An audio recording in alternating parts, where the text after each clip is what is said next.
El sábado de la 29ª semana del tiempo ordinario, el evangelio que toca es el de Lucas 13, 1 al 9. En aquella ocasión se presentaron algunos a contar a Jesús lo de los galileos, cuya sangre vertió Pilato con la de los sacrificios que ofrecían. Jesús les contestó: ¿piensan que esos galileos eran más pecadores que los demás galileos porque acabaron así? Les digo que no. Y si no se convierten, todos perecerán de la misma manera. Y aquellos 18 que murieron aplastados por la torre de Siloé, ¿piensan que eran más culpables que los demás habitantes de Jerusalén? Les digo que no. Y si no se convierten, todos perecerán de la misma manera. Y les dijo esta parábola. Uno tenía una higuera plantada en su viña, y fue a buscar fruto en ella y no lo encontró. Dijo entonces al viñador: ya ves, 3 años llevo viniendo a buscar fruto en esta higuera y no lo encuentro. Córtala. ¿Para qué va a ocupar terreno en balde? Pero el viñador contestó: Señor, déjala todavía este año y yo cavaré alrededor y le echaré estiércol a ver si da fruto. Y si no, el año que viene la cortarás.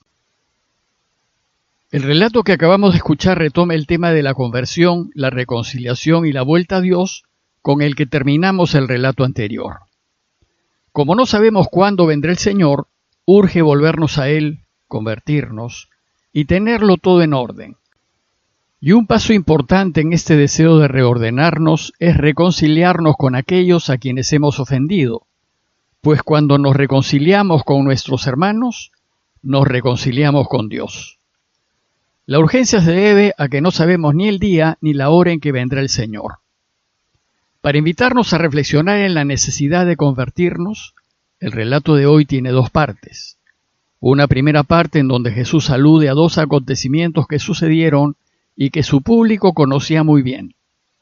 Y una segunda parte en donde Jesús cuenta una breve parábola acerca de una higuera. Veamos la primera parte. Se trata de los 2 acontecimientos históricos que sirven de ejemplo a Jesús para apoyar la urgencia de convertirnos y volvernos a Dios. El primero fue un levantamiento en contra de Roma y el segundo un accidente. No existen otras noticias de estos 2 acontecimientos, seguramente porque no fueron muy relevantes históricamente. Respecto al primer hecho, dice el texto que en aquella ocasión se presentaron algunos a contar a Jesús lo de los galileos, cuya sangre vertió Pilato con la de los sacrificios que ofrecía. Sabemos que en Galilea, la tierra en donde Jesús se crió y recorrió anunciando la buena noticia del reinado de Dios, había un movimiento terrorista llamado Zelotas. Estos zelotas eran judíos que habían optado por la violencia como medio para echar a los romanos de Israel. Y sabemos que uno de los apóstoles de Jesús, Simón el Zelota, muy probablemente perteneció a este grupo, pero que lo dejó para seguir a Jesús.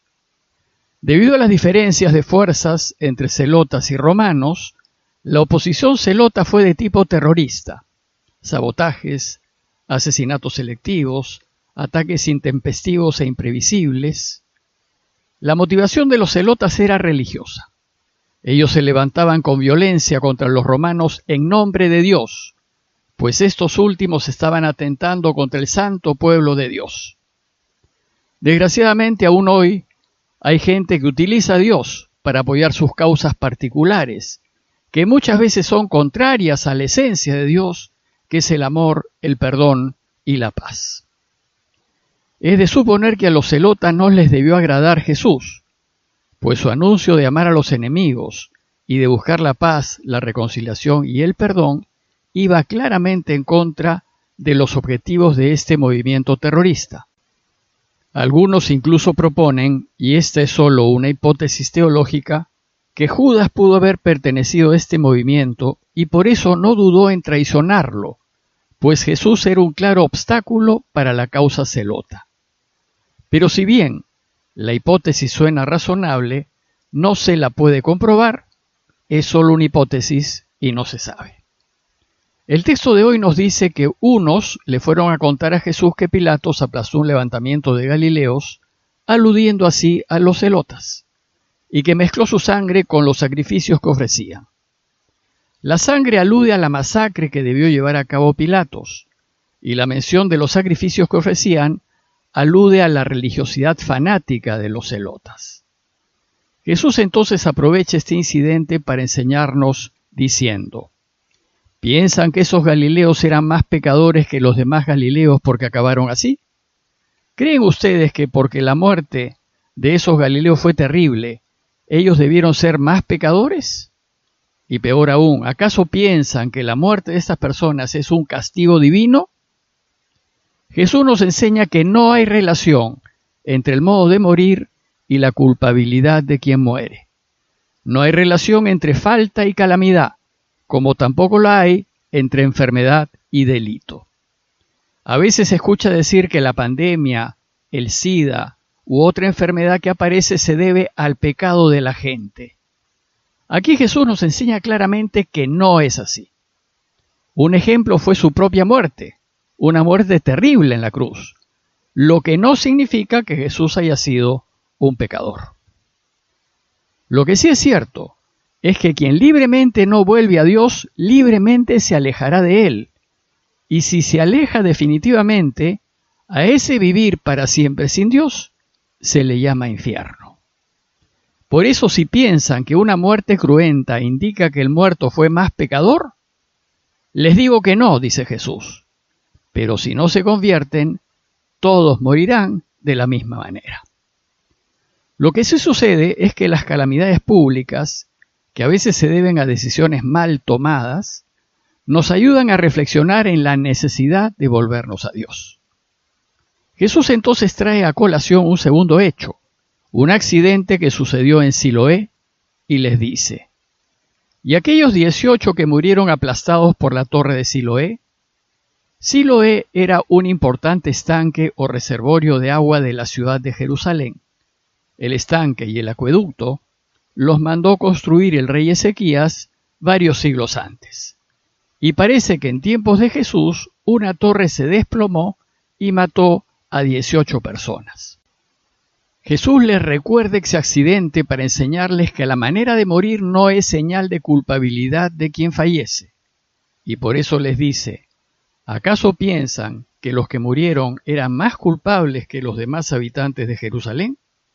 Les digo que no, dice Jesús, pues no hay relación entre la enfermedad y el pecado, ni entre la forma de morir y el pecado. Sin embargo, quien vive en el pecado, él mismo, porque no quiere cambiar, se está condenando a morir, es decir, a vivir para siempre sin Dios. Por eso dice Jesús: si no se convierten, todos perecerán de la misma manera. En conclusión, los desastres o la violencia no son un castigo para los culpables. La injusticia de la sociedad es obra de todos, y cada uno de nosotros está llamado a vivir en la justicia a fin de cambiar esta situación. Por tanto, hay que convertirse, hay que cambiar de vida y hay que volverse a Dios. En la segunda parte del relato de hoy, y por medio de una parábola, Jesús nos enseña que Dios es paciente y que siempre nos esperará a que volvamos a Él. Pero el tiempo pasa, y si no reaccionamos y lo hacemos ya, el día menos pensado llegará el Señor y será muy tarde. Para enseñarnos esto, les dijo esta parábola. Uno tenía una higuera plantada en su viña y fue a buscar fruto en ella, y no lo encontró. Dijo entonces al viñador: ya ves, 3 años llevo viniendo a buscar fruto en esta higuera y no lo encuentro. Córtala. ¿Para qué va a ocupar terreno en balde? Pero el viñador le contestó: Señor, déjala todavía este año. Yo cavaré alrededor, le echaré estiércol, a ver si da fruto. Y si no, el año que viene la cortarás. Esta breve parábola está llena de simbolismos y enseñanzas. La viña, como suele ser, representa al pueblo de Israel, y el dueño de la viña es Dios. Y sucede que en la viña hay una higuera que nos representa a cada uno de nosotros, pero también representa a la institución político-religiosa judía que no se preocupaba de la gente sino de ellos mismos. Y la higuera no ha dado frutos, pues en lugar de trabajar para que todos vivan y vuelvan a Dios, cada quien se preocupa de sí mismo sin importarle los demás. Entonces Dios decide cortar la higuera inútil. Yahvé le dice al viñador: 3 años llevo viniendo a buscar fruto en esta higuera y no lo encuentro. Córtala. ¿Para qué va a ocupar terreno en balde? ¿Para qué seguir gastando en fertilizantes, abono y agua? Los 3 años de los que habla el dueño pueden aludir a la duración del ministerio público de Jesús, según Juan, pues 3 años ha estado Jesús anunciando la necesidad de convertirnos y volvernos a Dios para que Él pueda reinar, pero la higuera no ha reaccionado. Entonces el viñador, que aquí representa a Jesús, aboga por su pueblo. Señor, déjala todavía este año, yo cavaré alrededor y le echaré estiércol a ver si da fruto, y si no, el año que viene la cortarás. Nos encontramos en ese año de gracia que Jesús le ha pedido a su Padre para que podamos convertirnos y volver a Él. Y vivimos en el tiempo de la paciencia de Dios, y el año representa el tiempo que nos queda de vida. Y entonces Dios Padre accede, pues es paciente y constantemente nos da oportunidades para que volvamos a Él. Sin embargo, no podemos aprovecharnos de su bondad. Tenemos que poner de nuestra parte, tenemos que preocuparnos de volver a Él y ya. En conclusión, en todas las enseñanzas anteriores hemos escuchado lo que tenemos que hacer: vivir como Jesús nos propone. Y eso supone cambiar de vida y empezar a vivir a la luz de Dios. En el relato de hoy Jesús nos invita claramente a hacer esta conversión. Nos invita a no solo llamarnos cristianos, sino a vivir como verdaderos cristianos, pues no hay tiempo que perder.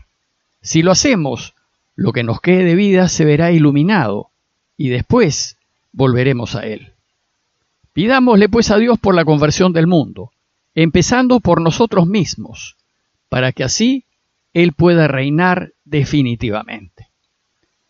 Parroquia de Fátima, Miraflores, Lima.